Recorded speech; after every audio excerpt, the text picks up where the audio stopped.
Il faut savoir qu'avant que la traite négrière ne commence, les grandes puissances occidentales se sont réunies et ont décidé qu'on va esclavagiser le noir.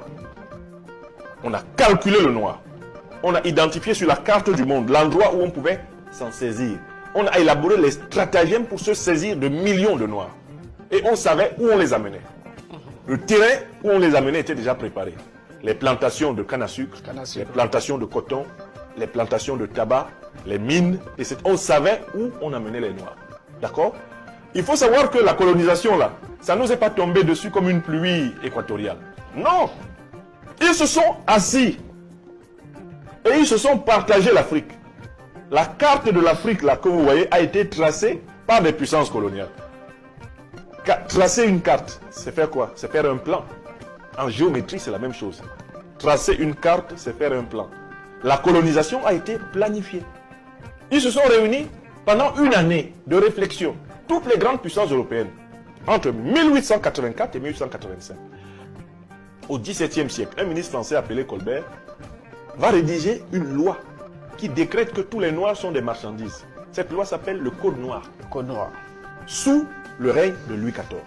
D'accord? Je vous rappelle que cette loi, on est en 2025, elle n'a pas encore été abrogée en France. Il y a une loi française qui est encore valide, opérationnelle, qui dit que tous les noirs de la terre sont des marchandises. Alors, l'impérial de terrorisme que vous voyez là, ça a été préparé de la même façon.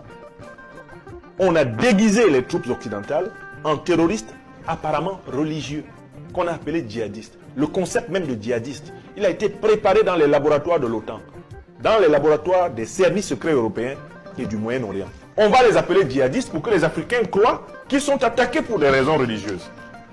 On va leur donner des armes. D'où viennent les armes des terroristes? Vous pensez que les terroristes fabriquent des armes?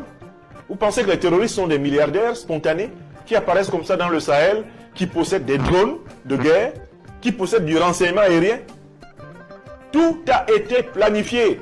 Et nous, les Africains, devons nous aussi planifier notre vie dans l'espace et dans le temps. L'avenir appartient, dit-on, à ceux qui se lèvent tôt. C'est ça. Si nous n'anticipons pas, nous serons victimes de l'histoire. Si nous anticipons, nous en serons acteurs. Il faut savoir